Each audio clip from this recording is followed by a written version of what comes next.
Banana இந்த வாழைப்பழத்தை தினமும் நைட்ல சாப்பிட்டு தூங்குறதுனால நல்ல தூக்கம் வரும் அப்படின்னு சொல்லுவாங்க.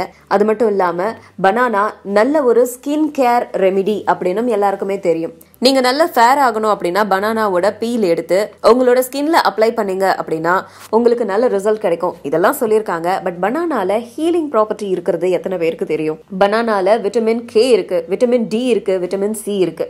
இது எல்லாமே நம்ம ஸ்கின்னுக்கு தேவையான ஒண்ணு, அதே மாதிரி ஹெல்த்துக்கு தேவையான ஒண்ணு. ஸ்கின்னை பொறுத்த வரைக்கும் இது க்ளோ ஆக மட்டும் செய்யறதில்ல, கியூர் பண்ணவும் செய்யுது. முக்கியமா மருக்கள் வாட்ஸ் இருந்துச்சு அப்படின்னா அதனால ஏற்படுற காயங்களை சரி பண்றதுக்கு பனானா ரொம்ப நல்ல விதத்துல ஹெல்ப் பண்ணுது. அதே மாதிரியே மஸ்கிட்டோ பைட்ஸ் வந்துச்சு அப்படின்னா ஸ்கின்னு பார்க்க நல்லாவே இருக்காது, சொர சொரன்னு இருக்கும். அந்த மாதிரி இடத்த சரி பண்றதுக்கும் பனானாவை யூஸ் பண்றாங்க. இது எல்லாத்துக்கும் மேல வெட்டு காயங்கள், சின்ன சின்ன காயங்கள், நீங்க ஸ்கிராச் பண்றதுனால ஏற்படுற காயங்கள், இந்த மாதிரியான காயங்களை கூட வாழைப்பழம் சரி பண்ணுது. சோ அடுத்த தடவை வாழைப்பழத்தை வெறும் ஃப்ரூட்டா மட்டும் பார்க்காம அதை ஒரு மருந்தாவும் பாருங்க. நம்ம இன்னர் ஆர்கன்ஸுக்கு வாழைப்பழம் எந்த அளவுக்கு ஹெல்ப்ஃபுல்லா இருக்கோ அதே மாதிரியே நம்ம எக்ஸ்டர்னல் அதாவது ஸ்கின்னுக்கும் வாழைப்பழம் நல்ல ஒரு ஃப்ரெண்ட்லியான ஒரு ரெமெடியா இருக்கு. ஸோ அடுத்த தடவை இந்த ப்ராப்ளம்ல நீங்க அவதிப்பட்டீங்கன்னா உங்களுக்கு முதல்ல ஞாபகம் வர வேண்டியது பனானாஸ்.